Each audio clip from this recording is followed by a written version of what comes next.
মিম, নাজিম এবং তানিশা ফেসবুকে ঢুকলেই তাদেরকে নিয়ে আলোচনা সমালোচনা যেন শেষই হচ্ছে না। কে খারাপ, কে ভালো, কার জন্য সংসারটা ভাঙলো, এই তিনজনের মধ্যে কে বেশি দোষী, কে বেশি দায়ী, এই নিয়ে অনেক আলোচনা সমালোচনা হচ্ছে। এর মধ্যে কিন্তু আবার শুরু হয়ে গেছে তাদের ব্রাইডাল শুট নিয়ে আলোচনা। যেমন মিম কিছুদিন আগে একটা ব্রাইডাল শুট করেছিল, যেখানে তাকে যথেষ্ট সুন্দরী লেগেছে।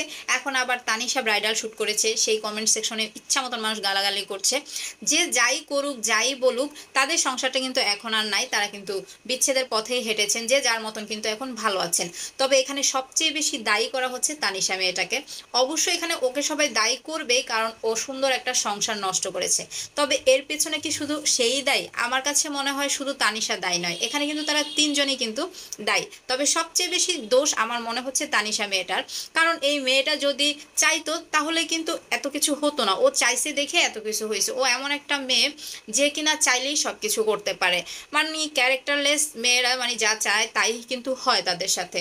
সো ও চাইছিল এরকম কিছু হোক, সেটা হয়েছে। কিন্তু এখানে সতর্ক থাকার কথা ছিল মিমের। মিম এতটাই বোকা, এতটাই সহজ সরল যে সে কিছুই বুঝতে পারেনি। আমার কাছে খুব জিনিসটা অবাক লাগে যে একটা মেয়ে হয়ে মেয়ের চেহারা বা মেয়ের ফেস, মেয়ের চোখ দেখে কি সে বুঝতে পারে নাই কিছুই? যাই হোক, সেও দোষী, সেও কিন্তু ভালো না, সেও দুধে ধোয়া তুলসী পাতা না। কারণ তার এখানে অনেক বড় রোল ছিল একজন স্ত্রী হিসেবে। তার স্বামীকে তার কাছে ধরে রাখার জন্য তার অনেক রোল ছিল। তো আল্লাহ যা করে ভালোর জন্যই করে। আমার কাছে মনে হয় যেটা হয়েছে সেটা ভালো হয়েছে। কারণ এই যে একটা ক্যারেক্টারলেস হাজবেন্ডকে নিয়ে তার সারা জীবন থাকতে হইতো, তার ক্যারেক্টারলেস হাজবেন্ডটা আরেকটা ক্যারেক্টারলেসকেই ধরছে। যে যেমন আল্লাহ তাকে তেমনের সাথে আসলে মিল করায়। তো তানিশা যেমন, সেও কিন্তু নাজিমের মতন একটা লাইফ পার্টনার পাইছে। আর মিম যেহেতু ভালো, তার হচ্ছে গিয়ে সহজ সরল মন, বা একটু বোকা টাইপের, ওর জন্য আল্লাহ হয়তো বা ভালো কিছুই লিখে রাখছে। এখন এগুলো নিয়ে আসলে আলোচনা সমালোচনা করে কিন্তু কোনো লাভ নাই।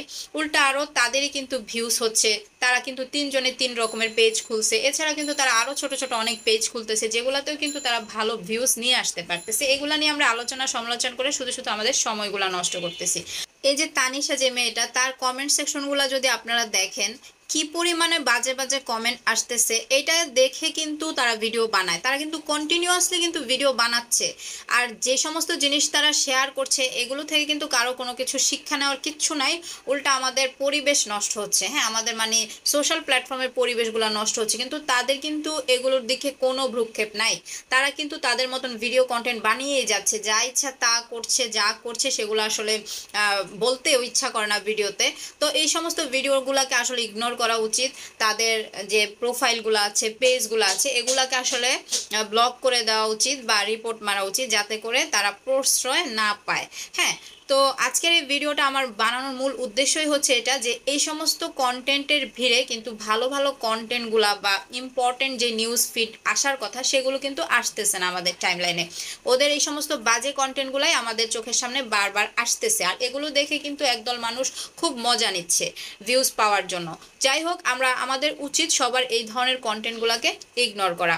তো ভিডিওটা আপনাদের ভালো লাগলে অবশ্যই আপনাদের টাইমলাইনে শেয়ার করে রেখে দিবেন। আল্লাহ হাফেজ।